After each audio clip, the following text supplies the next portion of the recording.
with no formation, with no values, with no democratic role, that are just there to put a rubber stamp on press communiques, for instance, to put digested articles that are sometimes sent to us, to our editing staffs, by the industry, by the lobbies, by the politicians, and then they are put into the network, they are printed or they are sent into the news agency network as they are. So it is very important, I think, in this moment to reaffirm the role of the journalists as watchdogs of democracy, as persons that are operating in this concept of civic journalism.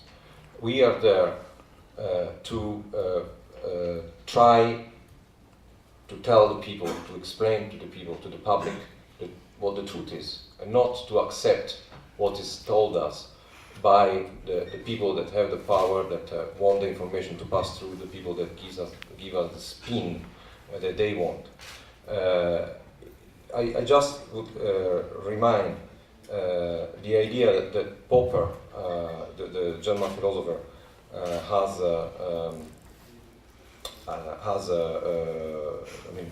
it was his idea to say that democracy is the best system because not because it's the best system, not because it's perfect, but because democracy is the only system that can prevent dictatorship.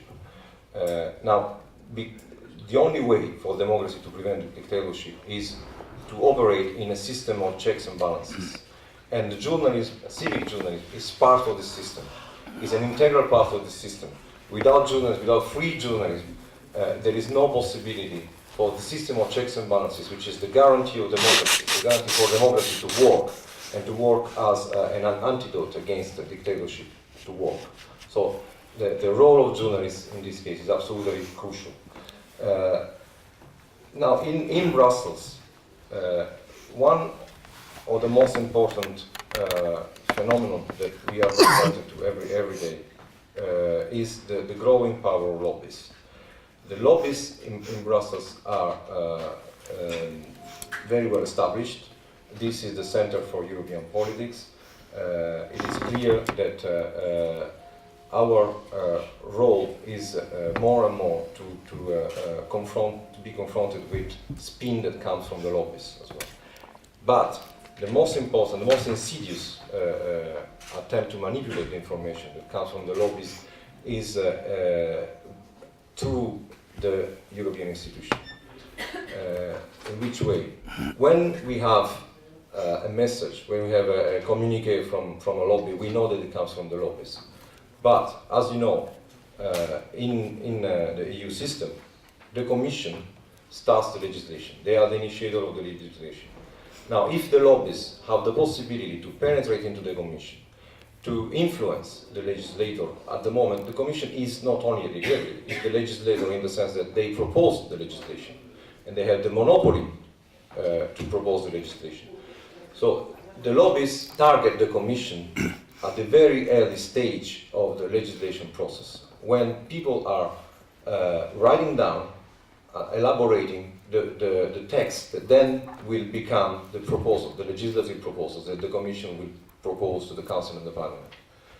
It is very important to understand that the lobbies act at that level already. They have their men inside the institutions. When I say lobbies, I mean also governments, but not only governments. There are a few episodes that I could recall, for instance, on the REACH regulation, on the chemical regulation. There was a case where Greenpeace denounced the fact that some of the people that were actually writing the legislation were former men of the chemical industry. And some of them went back to the chemical industry. It was a case of revolving door. This is a case that is now in front of the ombudsman, because Greenpeace made a denunciation about this. Well, one of these persons that actually drew the legislation is now the director of the REACH agency, for instance. I don't want to say by that he is somebody that is acting for a lobby. But it is very important that the journalists actually know exactly where these people come from, what are the interests that they could make, and that they are very vigilant, because there is this private lobby activity that goes against public interest. Now, this kind of private lobby activity requires secrecy, requires complexity, obscure deals, and public unawareness of the issues at stake. Our mission, I believe, is to search for the real interest behind official policy declaration and the communication spin, and to reveal these secret deals. We have to explain to the public the most complicated issues and details, and make them aware of any attempts to use public powers for private interests. In order to do this, we need to rely on many different sources. We cannot trust just the EU institution press services. There is a press service for the Commission, a press service for the Council, a press service for the Parliament. As I said before, in the Commission, we can feel the manipulation as it is high. That's where the press service of the Commission is the more political one, the most political one, the one that tries to manipulate more the press. It's also the best organized, probably. But there are also press manipulation that happens from the government. They come from the governments. When there are councils, for instance, it's very amazing to see that at the end of the council, there is a press conference from each minister that has participated in the council. And then the journalists go to their national minister.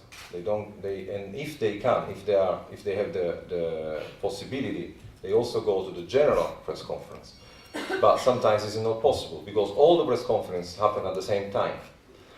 And what is nice to see is that actually, in some press conferences, things are said by the ministers that are completely different from things that are said in other press conferences or in the general press conference. So there, our role is to try to find the different truths or the different spins that have been given in the different press conferences. I would just remember one episode that happened a few years ago when the Italian government was trying to undermine the Kyoto Protocol. It was the Berlusconi government at that moment, and there was a discussion in the council whether to go on and try to push Russia to ratify the Kyoto Protocol, and the Italians wanted to drop it, to say, okay, Russia will not ratify the Kyoto Protocol, we should drop it. And the Italian press conference say to the journalists, the ministers say to the journalists, we have convinced our partners, the Kyoto Protocol will be dropped, and Russia will never ratify, so we have to think of something else. At the same time, I mean, I could run to the general press conference and speak and ask a question to the commissioner. At the moment was Commissioner Wallström, and she said, this is very strange, they must have been in another meeting, because our conclusion was that we are going to push Russia to ratify the Kyoto Protocol, and we'll go on anyway unilaterally. So this is just a case, but this is what can happen all the time. The newspapers, the Italian newspapers, the day after had the quotes from the minister and not the quotes from Wallström, which was simply not true, what they were saying.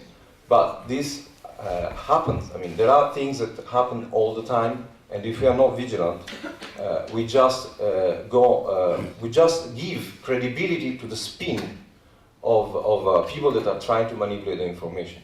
There is another thing that I would like to say. Probably, I don't know how much time I have. Not much. Justice. Something which is very important is the concept of general European interest, European general interest. This is something that we should always keep in our mind. When we go to the press conferences of the Commission, when we try to write about what's happening, the Commission has this as its